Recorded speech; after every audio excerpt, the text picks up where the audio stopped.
目前，伊朗疑似正在其本国的阿巴斯港建设第一艘国产航母。根据照片可以看出，伊朗造船厂已经将这艘改装的民用货轮的前部舰首加高，建设了一条10几度斜角的滑跃甲板，一股浓厚的苏系航母技术细节特征。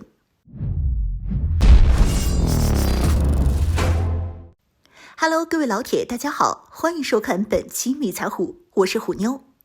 作为中东地区的一霸之一，自从79年政体更迭后，伊朗和西方关系形同水火。面对西方世界的集体威胁下，伊朗也在大力发展本国工业化和相应的军事建设，其中就包括海军。而从美军对伊朗海军建设的探查和分析看，目前伊朗疑似正在其本国的阿巴斯港建设第一艘国产航母。根据网络上流传的一系列多角度照片可以看出，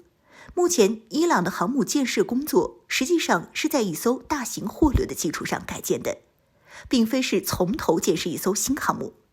这种土法上马的办法对于伊朗来说也似乎是一个不错的改装方向。毕竟以伊朗目前的工业化水平和技术能力，让他自行建造一艘航空母舰确实是强人所难了。根据照片可以看出，伊朗造船厂已经将这艘改装的民用货轮的前部舰首加高，建设了一条10几度斜角的滑跃甲板，一股浓厚的苏系航母技术细节特征。据称，伊朗使用的是排水量高达2至4吨、长度高达200米的巴盖里号货轮作为航母基础改建的。而且为了拓宽甲板面积，伊朗造船厂在货轮左舷增加了航母的外漂甲板，这将增强改装航母的舰载机搭载数量。可以说，巴盖里号货轮改装滑跃式甲板可以为飞机提供附加的起飞助推，使舰载机在短距离内达到起飞速度。滑跃式甲板技术简单，除了中美等完全掌握更先进、效率更高的电磁弹射技术的国家外，实际上大多数国家的航母基本上都只能采用这种技术难度低、成本低的设计。当然，滑跃式甲板航母的设计更简化方便，但这也意味着滑跃式甲板限制了可携带飞机的重量和类型，而且还有无法进行快速连续起飞等缺点。相比装备了电磁、蒸汽弹射和平直甲板设计的航母，在作战能力上，滑跃式甲板设计远远不如前者。有分析认为，伊朗海军意图将巴盖里号货轮改装成和印度海军现役的维克拉玛蒂亚号一样技术标准的4万吨级中型航母。但是以目前伊朗船舶工艺水平而言，他们连一艘大型的驱逐舰都没有建造过，更遑论将一艘货轮改装成一艘中型舰队航母了，根本做不到。此外，还有网友甚至分析认为，伊朗的这艘航母能够搭载 F-14A 战斗机。F-14A 原本就是舰载机，因此他很期待 F-14上舰一飞冲天。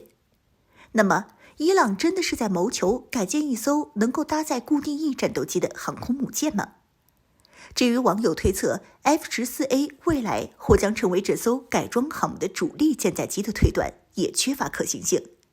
要知道，伊朗空军这些 F-14A 的普遍机龄超过40周年，机体老化严重。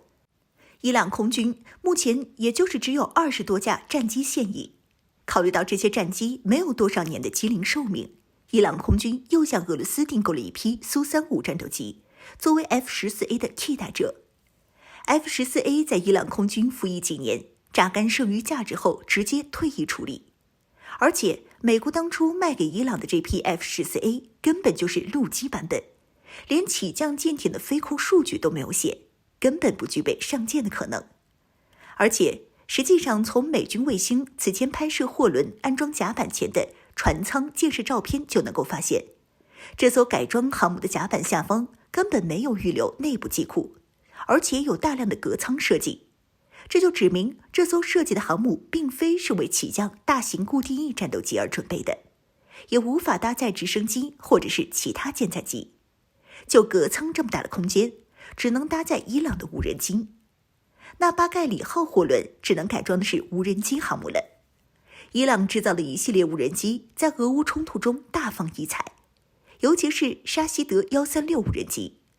俄军使用这款无人机对乌军的各大纵深腹地战略战术目标进行极为有效的饱和打击。而这种低成本并且能够精确攻击的无人机，成本仅5万美元。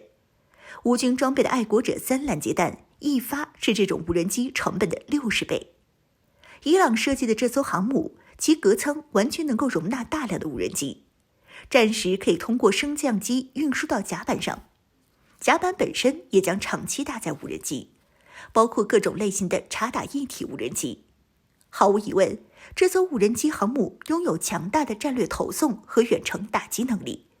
也算是伊朗海军走向远洋的一次初步尝试。